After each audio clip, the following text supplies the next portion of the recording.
Welcome everyone to TV Book Club, the show we watch, discuss some of our favorite shows weekly. I'm your host Rasheed, and on today's episode we got Edo. Shout out the Commanders. Fuck the Eagles. No bad. We got Sean Don. What's up, Sean? Hey, what a disky. All right, bet. So let's get started. Here's our show lineup. So today we're gonna be talking about episode 7 and 8 of Atlanta, Snipe Hunt, and the Goof who sat by the door. So let's start episode 7, right? So Snipe Hunt, this episode was around Lottie. It was Lottie's birthday. They did a little camping trip. Aaron got a little money, you know what I mean? Like he rented out a whole Bippy out for his family. He bought like a 20-person tent, but it was hard. It was hard. I kind of respect it. He flexing a little bit. And Vanessa told Lottie a little story about like when she was a kid. They used to hunt this mythical, not hunt, but like catch this mythical creature called a snipe. And like she described it. I ain't gonna lie, I thought that shit was fake. Like I thought she was just talking for real. And then like Lottie actually caught something. They was like, yo, what the fuck? Like that fuck shit is that? Funny as shit. She was scared. Yeah. So I mean, so basically throughout the whole episode, they were just, talking about their relationship, and like Ern and Van had a really deep and heated conversation about what they both want and stuff like that. So it was a real intimate episode, I would say. Yeah.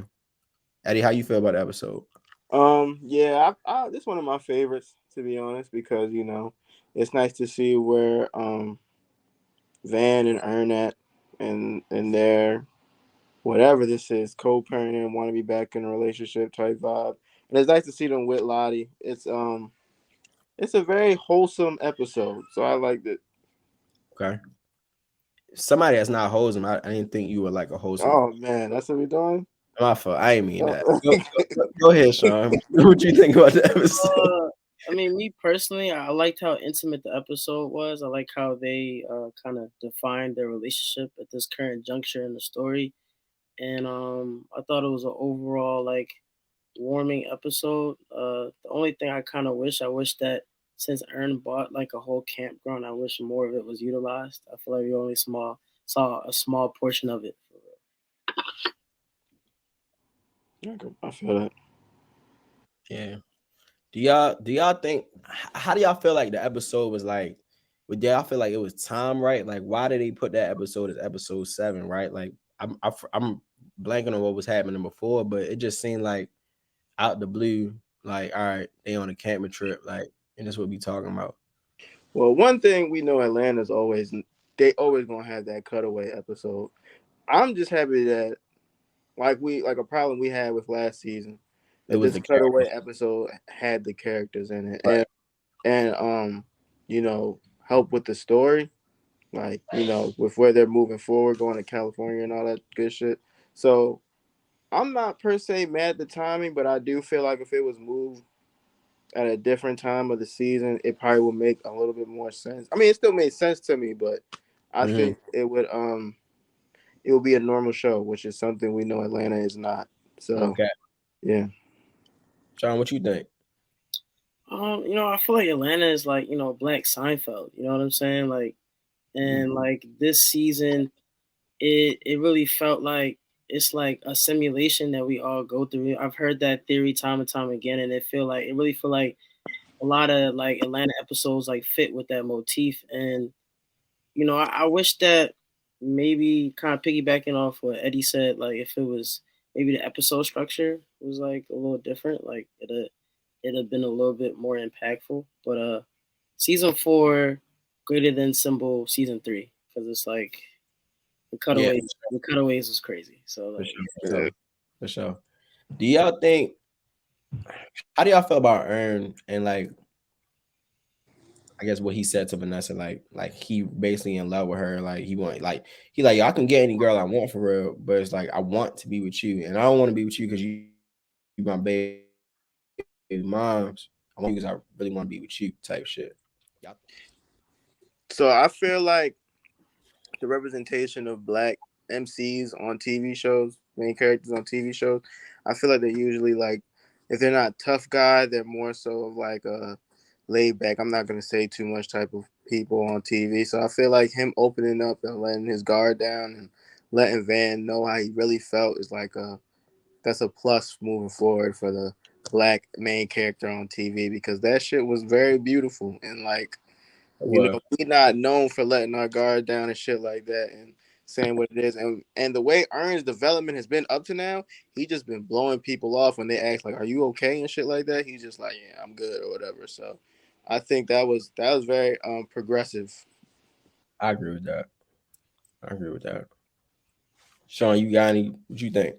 My thoughts on that, just like their overall relationship is, I feel like it's kind of been like ambiguous since like season like the Like two. middle of, the middle of season 2 when they went to Germany and they had that table tennis match about like Oh kind yeah, of I think being cuffed up, and then season 3 they kind of like she's kind of like going through a quarter life crisis or identity crisis, and then they hook up, and then like season 4 it felt like they just kind of put a band-aid over it because it seemed like from episode to episode it seemed like there were a couple, but it was never really addressed. So I appreciate how in this episode Aaron like, let me define the relationship and let you know that I really care about you and I'm intentional about what we're doing. You know what I'm saying? I felt like Van's character felt the same way I did in terms of like what are we doing? Like why are we doing this?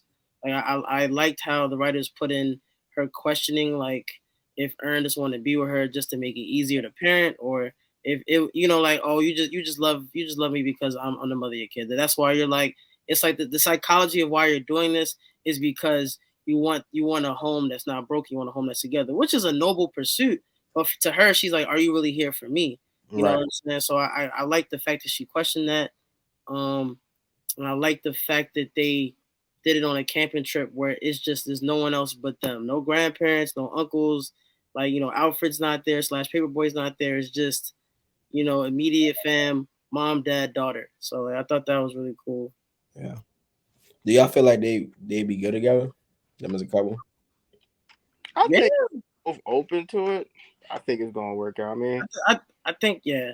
I don't know. I feel like they both bring something cool to the table. Like, I feel like Ben is like full of surprises, especially season 3. She got a friend side, you know what I'm saying? She's yeah. resourceful, and then like Ern is also resourceful, and I feel like they both two cool people like that merge together for real. Yeah. So I think they match. I think they match each yeah, other. like yeah. How overall, what would y'all rate the episode? I'd be generous. You feel me? So I give it like an 8.5. I'm gonna match that energy. I'm also give it a strong 8. I'm gonna triple down on that. I think it's 8.5 as well. I think it was like what I ain't expected, but like overall, what I mean, it was a good episode for real. So all right. So let's move on to episode 8. Oh yeah, let's get it. Episode 8 was the goof who sat by the door. Right. So this episode was like a mockumentary, right? So they talked about how at Disney made a mistake and accidentally made a black man the director of like animation or like CEO Yeah. of animation or something like that. He And was the CEO, I believe. or maybe this to whole entire CEO.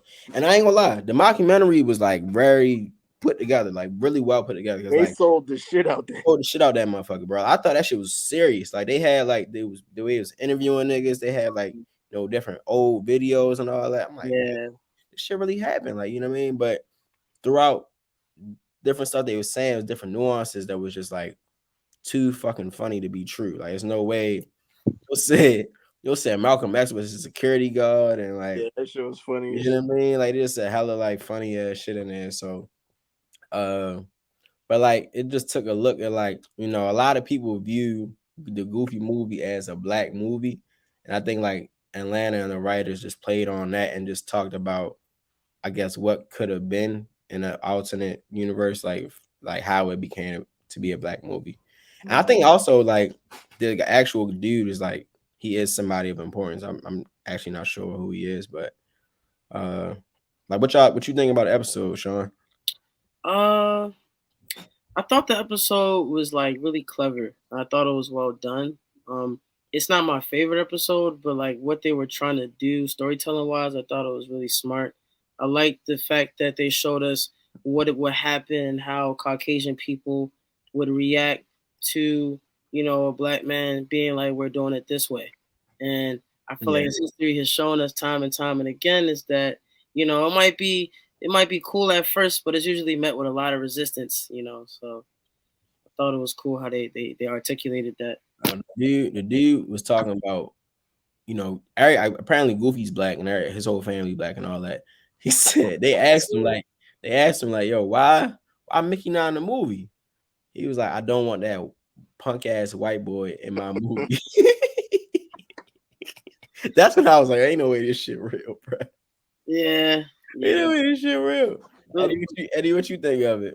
All right, I'm not gonna lie, I got a lot to say about this episode. So for the people that don't know, Goofy movie is like one of my favorite movies of all time. It's also the first movie I've ever seen that I gravitated to. So I really like this episode because Eddie, can I stop you right quick? Mm-hmm. Why did you gravitate to Goofy movie so much? I'm about to let you know right now. Thank you. So for the people that haven't seen Goofy movie is basically like the most ethnic Disney movie ever made. And for the reason of that is because the time that it came out of was in the 90s, where literally everything was black. So, it's like they basically gravitated towards that, and I feel like did a great job with the whole movie, which is why it was interesting that they chose to do this, because it's like a well-known thing that like from the 90s to probably early 2000s, anything Goofy was, you thought they were black. Like they had Tevin Campbell in the movie singing. That's real shit. Like niggas moonwalking. You feel me? Niggas had the baggy pants with the night with the Max in that bitch looking like Fresh Prince every scene. So I feel like it's very interesting that they chose to take that well-known topic in the black community and like turn that into a whole episode. And I feel like they did a great job, even killing him off at the end of the episode, because like it leads to mystery, and it made people pick up the phone and search who is this nigga and get no results, like no Wikipedia or nothing. So I'm not gonna lie, this probably my favorite episode of the last 2 seasons, because it's like informational, but it's also eerie, and it's also like they were accurate with the shit they were saying about the movie. And even though Goofy like one of the first Disney characters out, niggas is still searching. Did this black man make Goofy? We know damn well black people wasn't making nothing in the 1930s. He wasn't making no Goofy. You feel me? I'm gonna have to give you some pushback on that, bro. It was Disney racist. It was black people making everything and everything. I'm saying that because Disney was racist. Oh yeah, facts. But they probably was stealing black people. He wasn't allowed to make Disney. He wasn't allowed to make Goofy back in 1930. Niggas wasn't allowed to read back then. Yo, I'm trying to tell you, if Disney found out niggas was in there reading, they getting fired, bro. Like, not making no damn Goofy. Okay. But yeah, I think that shit was very, very tasteful. Like, I like what they did with that episode. Yeah, I think this is my favorite episode from this season. Like, it was funny as shit, but also like you said, like it had a nigga like, damn, like who is dude? Like, why I ain't never heard of him? Like, I'm really thinking this shit is real. Like, they did it that well that they were saying like hella wrong shit that you thought was real. So it kind of also made me understand like how like old people be easily convinced by like shit they see like on Facebook or whatever. Like, you know what I mean? Like, oh, that shit gotta be real. Like, look how well put together this shit is. You know what I mean? Like, they had Brian McKnight on that bitch. They had Brian McKnight. I was like, Brian McKnight was in his Wayne Brady. They had what's that other light skinned comedian? Sinbad. They had Sinbad. In that bitch. Like, what the fuck? They had real 90s cats. And I was like, yo, this shit gotta be real, bro. But fuck no. But it was hilarious. Like they did a real good job with that. Did a real good job with that. What would y'all rate the episode? 12 out of 10. 12 out of 10. This might be a hot take. I'm gonna give it a 6.5. Interesting. Why so low? So low, my boy. The reason why like I give it a 6.5 is because I get what they did. I think the execution was pretty good in terms of the messaging and like the mockumentary style. But I don't know. I didn't find myself laughing as much as I usually laugh at Atlanta. So it didn't like hit as hard. I feel like that it hit others. Interesting. I give it a 9 out of 10. I thought it was pretty good. What do you think, Sean? What do you think would make it a funnier episode? Do you think maybe it was the way it was put together as a mockumentary made you more want to listen to what they're saying than to laugh at the jokes that they were sneaking in there? It was like not that. I feel like I wish the guy in question, the black CEO, maybe just had more zingers. Like the one where like the white guy came in and was like, hey, he said the wrong. He was doing his research. He went to like a black party, said the wrong thing, got his ass knocked out. But now his drawing can be better, and I chuckled. I laughed when I saw that. You know what I'm saying? But then, like, when I also laughed at I feel like the Nation of Islam reference. Like, I thought that was crazy. I was like, this is profound. It made me chuckle a little bit, but it was more on the serious tip. Like, you feel me? But other things that, like, I guess funny little like sidebars that like the characters they were interviewing were saying, it was like I got that they were meant to be funny, but it just didn't like hit me the way I felt like it should. Yeah, I mean, I don't know. I think Sean, try to rewatch that joint, bro. Because they said some funny ass shit in there. They said I don't want that bitch ass white boy in my movie. I didn't laugh. Big white. He said the white animator said, I don't know how many times I drew up people dapping up. Like, huh? That part was funny. I thought, like, bro. Like, yo, they said some funny stuff in there, bro. Like, I think some stuff you might just like you might not catch it off first. Like the part where like he was like this white boy, and then the white animator was just like, bro, he's a mouse. I thought that was funny. Also. Yeah. Like, it is a mouse, bro. Like, yeah, like, Mickey does give me white vibes though. I love Mickey Mouse. White. Mickey's white. Mickey is obviously. Bro, the mouse get told, bro. Like he got too much shit in there, bro. You know. Let's wrap this up.